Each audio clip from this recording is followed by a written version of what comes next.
Hey guys, welcome back to my channel. I'm Eric and I like to read, and today I'm going to be going over children's book recommendations.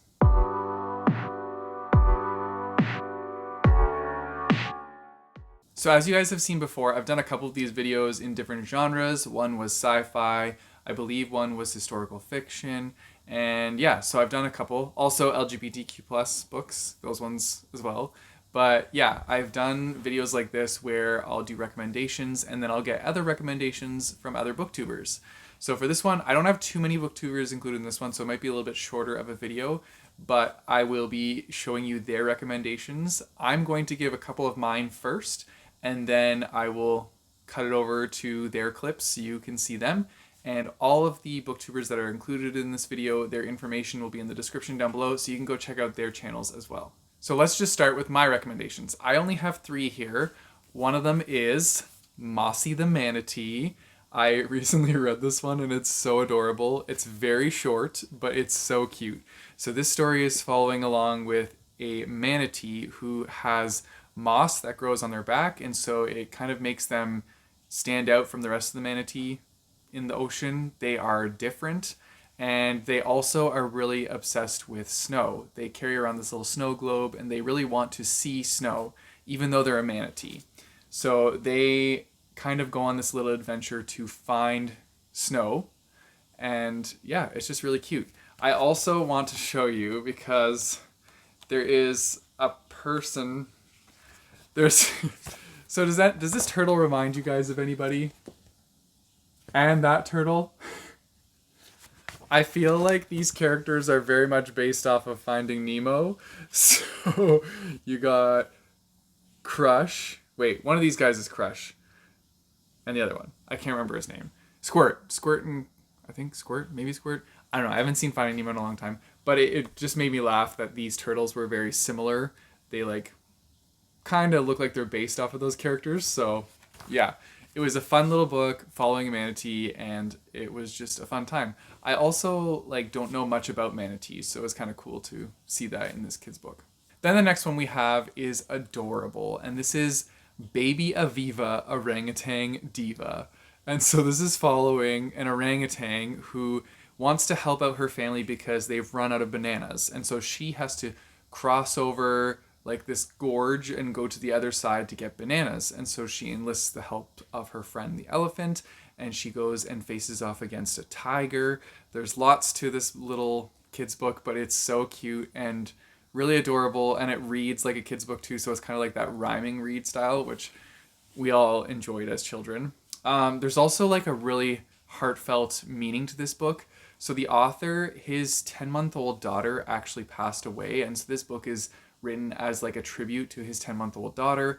It's a really heartfelt message that he has in here regarding his daughter, and so it definitely added to the story and made you feel more for it because of the backstory that was the creation of this. So yeah, if you get a chance, definitely check this one out. It's really adorable, and it's really cool that the father took the joy and love that child brought into his life and turned it into a kid's book for others to enjoy and others to get joy out of. So check that one out. And then the last one I have on my list is The Orange and Ginger Soapy Shampoo, a Bubbles story. And so this is following the story of 2 different bubbles that go on an adventure throughout the world to explore. It's quite a thick one. If you look, this one's actually a thicker book. And it's got sorry, my cover is a little bit bent, but it's got lots of text and lots of really cool imagery through it. And this is almost a kind of kids chapter book, because you could do a chapter each night and progress through the story with the kids and yeah, go from there. So it's a fun twist on a kid's book, and I think it's interesting that they're following 2 different bubbles, and the bubbles are seeing the world anew because they're bubbles. They haven't seen the world before. So yeah, it was quite an enjoyable one, but yeah, you should check this one out. And that's it for my recommendations. So now we're going to jump over into the other booktubers' recommendations and see what they recommend. And yeah, So let's get into it. Hey y'all, I'm Kate and I'm from the channel The Litter Apothecary, and today I'm going to be talking about some of my favorite children's books. Now, I can't talk about children's books and not mention Curious George. I grew up absolutely obsessed with Curious George. I had a imaginary friend named George who was a monkey just like Curious George, and I used the Curious George books to teach myself how to read and write before I entered kindergarten. I first sat down with them and I used tracing paper and traced them over, and then I started learning the letters, and then I started learning that the letters made up words and the words made up sentences, and it opened up an entire world to me, a whole new world of reading, and ever since then I haven't looked back. Some other more contemporary children's books include Dragons Love Tacos. This book is so good. I love it because it teaches some great things to kids, like, you know, don't discriminate. Just because they're dragons doesn't mean they don't love tacos. Everyone loves tacos. And the dragons are great, and the pictures, I'll try to put up some images here. The pictures are absolutely incredible. And now I've got two nieces of my own that have been grown up as readers. They are now, if I get their ages correctly, 11 and 5, almost 6. One series that was a huge hit with both my nieces, Cora and Ella, was Pete the Cat. Now, Pete was a little bit like Curious George, where he got into a lot of trouble, but he was a cool cat. He was so cool. He had cool sneakers and he did cool things. Even though he got into trouble, he learned his lesson and never got into the same trouble again. And he was just a very cool, very funny cat that I feel like a lot of kids really love the Pete the Cat series. And so those are my recommendations for children's books. There are so many great children's books out there. I think these are some really great books if you're looking for great children's books. Hello everybody. Hello Eric. Thank you so much for asking me to be a part of this video. I love talking about children's books. I am a teacher and an early childhood educator, so I have a lot of different picture book recommendations that I could give you, but I've narrowed it down to just a few. Before I talk through them, I just wanted to quickly say that I do have a booktube channel. A book fiend named Mel is my channel name, and I do semi-regular videos where I recommend different kids books as well, so just putting that out there. But yeah, I'm also Australian, as you can probably tell, so I wanted to highlight a couple of Australian authors. So the first person that I want to talk about and the first book that I want to show you is Pig the Pug. The author is Aaron Blabey. Aaron Blabey has written a number of different picture books. He's also written a couple of different series of middle grade books. They're all really loved, and yeah, highly recommend them all. He's an absolutely fantastic author. He is an Australian author. This is actually the first book in the Pig the Pug series. This is a great book for talking about behaviour and talking about how your behaviour affects other people, talking about why it's not necessarily always great to be selfish or rude, and why it is nicer to be a supportive and loving friend. So Pig is a pug who doesn't always have the best behaviour, and his behaviour is often affecting negatively the people around him, in particular his flatmate Trevor, who is a sausage dog. But at the end of the books, something happens that always ends up with Pig sort of learning his lesson and becoming a better friend. So like I said, this is the first one. I love the illustrations. They're also done by Aaron Blabey. I think they're absolutely fantastic. So for example, we have Pig here on top of all of his toys that he has pulled up into a big pile and sat on top of, because he's not going to let Trevor play with them because he's being very selfish. So I love the illustration. It's very simple, but sorry, the glare from the light. Very straight to the point. He's obviously fallen out the window, and you get the idea, and it helps the children to infer what's happened, so it doesn't come out straight and say it, and they have to do a little bit of detective work, which I think is really fantastic for developing some of their early literacy and pre-literacy skills. I just think they're wonderful. They're really fun. Kids absolutely love them. So I highly recommend Aaron Blabey, in particular Pig the Pug. The next author that I want to talk to you about is another another Australian author, and that author is Mem Fox. Probably her most famous book that she's ever written is Possum Magic. This is just an absolutely beautiful story about these two possums, Hush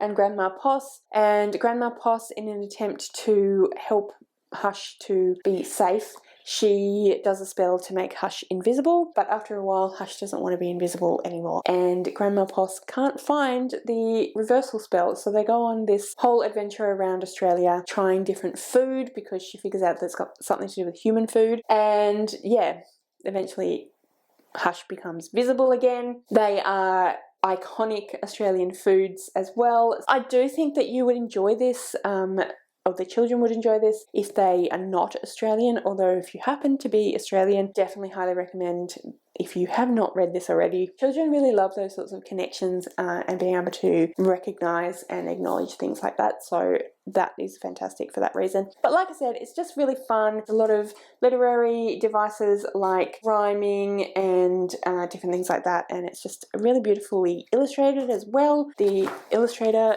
Julie Vivas has worked with Mem Fox quite a lot, and I love her illustrations. I think she has beautiful art style. But yeah, highly recommend anything Mem Fox has written, but in particular, I would say Possum Magic. I know that Eric didn't want me to talk super long, so I'm going to be very, very quick now, but also wanted to mention Harry McClary from Donaldson's Dairy by Linley Dodd. This is the first in a series as well. She's also written the Slinky Malinky books. It's all very much repetition and rhyming, which are really key pre-literacy skills that children need to learn, and that help them to develop their pre-literacy and therefore their literacy and reading skills. So these are fantastic for that reason. Repetition and rhyme and song and all of that sort of thing really helps children to get a handle on the way language works and the way that it sounds and the way that we express different sounds and different letter combinations. So yeah, highly recommend this one as well for anyone with young children,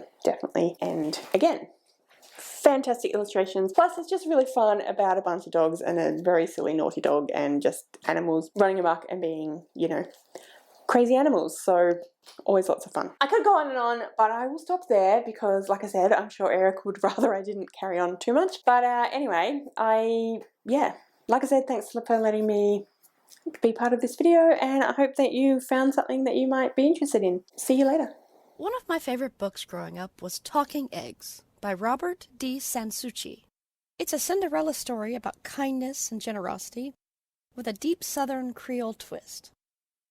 And the importance of doing as you're told, because it is a children's book after all. Blanche meets an elderly woman at a well who asks her for a drink, which of course she gives the woman some water. But doing so makes her late getting water to her evil mother and stepsister. They punish her for her tardiness. She flees into the woods and meets the old woman again. Yeah, it turns out the woman is a witch, but not the wicked kind that eats children. She takes Blanche in and asks her to do a few chores in return for food and a place to stay. But her home is a little weird.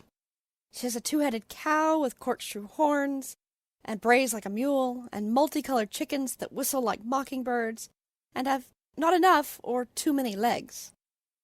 When she needs to do her hair, she just casually removes her whole head from her neck. But Blanche is kind to her, and does as she asks, and does not comment on the oddities she sees. The woman has been kind to her in her turn, so what if things are a little offbeat, right? When it's time to go home, the old woman gives her a basket and tells her to take all the eggs in the henhouse that shout, "Take me," but to leave the ones that say, "Don't take me." On her way home, she tosses the eggs over her shoulder. Now the eggs that say, "Don't take me," are beautiful, covered in gold and jewels, while the ones shouting, "Take me," are all plain and ordinary looking. It's odd, but everything has worked out so far, right? So she does as the old woman says, and she tosses the eggs over her shoulder, and they break open to reveal gold and jewels and dresses, even a horse and carriage. She rides home with her new riches, and her mother and sister are terribly jealous and persuade her to give up the secret of where she got all the wealth. Greed overwhelms them, and the mother sends out her other daughter, Rose, to find the old woman and get riches for them, Meanwhile, the mother will chase off Blanche and keep up all of her riches as well. Rose finds the old woman, but she isn't kind to her. She comments on all the weirdness and mocks and bullies the chickens and the cow, and finally she steals the woman's head when she takes it off to do her hair. She demands eggs just like her sister got, or she won't give the head back. The woman gives her the same instructions. Take only the eggs that shout, "Take me," and leave the ones that say, "Don't take me." Well, Rose takes one look at those fancy eggs and ignores their shouts of "Don't take me." When she throws them over her shoulder, out pop snakes and wasps and a big gray wolf that all begin to chase her down. Rose and her mother eventually escape, only to return home to find Blanche has taken her riches and gone to live in the big city, where she is happy and kind for the rest of her life. This is one of those books that has stuck with me. Even as an adult, I love it. And it probably has no small amount of the influence on my reading habits. So many children's books are very generic. And they are children's books. They should be simple, but that doesn't mean they have to lack voice. For a children's book, this has a very distinct voice, combined with the beautiful watercolors of Jerry Pinkney. It really stands out from the crowd. This one goes on my top shelf. And a big thanks to BreakevenBooks for letting me be part of this collab. And that's it for the video, guys. Let me know what you thought in the comments down below. And if you guys have any children's book recommendations, then definitely put those down below. Now, like when we're talking children's books, we're talking like ages probably like 1 to 6. Above that, you're getting into like chapter books in middle grade. So we're talking like kids books. But yeah, if you have any recommendations for those, definitely put them down below. I will say I was also a Robert Munsch reader as a kid. I loved going through the whole like Robert Munsch collection, so those were fun ones. Anyways, if you want to check out any of the other Booktubers channels, like I said, they'll be in the description down below, so go check them out. If you guys want to support me, I have a Patreon and a Ko-fi page, which will be in the description down below, as well as linked to buy my bookmarks. You guys know the drill. Don't forget to like and subscribe, hit that bell notification button so you get notified when I post new videos. I post my videos on Mondays and Thursdays. And until next time, keep on reading.